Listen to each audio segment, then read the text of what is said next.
लाहौर एहतसाब अदालत में मनी लॉन्ड्रिंग रेफरेंस शहबाज शरीफ और हमजा शहबाज की आज हाजिरी मुआफ़ी की दरख्वास्त मंजूर।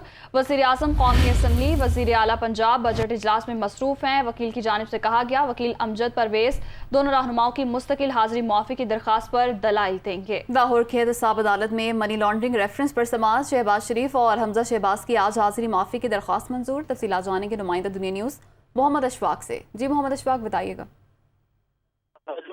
की एहतसाब अदालत में मनी लॉन्ड्रिंग और अफगान शुगर मिल समेत दीगर रेफरेंसेस शहबाज की जानिब से एक दिन की हाजिरी माफी की दरख्वास्त दी गई और ये कहा गया कि वज़ीर आज़म इस्लामाबाद में मसरूफ हैं, जबकि वज़ीर आला पंजाब बजट इजलास में मसरूफ है, जिसकी वजह से वो आज पेश नहीं हो सकते। जिस पर एहतसाब अदालत के जज ने इस हवाले से हाजिरी माफी की 1 रोज की दरख्वास्त मंजूर कर ली, जबकि इससे कबल वज़ीर आज़म शहबाज शरीफ और वज़ीर आला हमजा शहबाज की जानिब से मुस्तकिल हाजिरी माफी की दरख्वास्त पहले ही दायर कर रखी है। तो उस सिलसिले में अदालत ने आइंदा समाअत पर फ्री कैन के वकला को दलाइल देने के अहकाम जारी कर रखे हैं। जी मोहम्मद अशफाक बहुत शुक्रिया।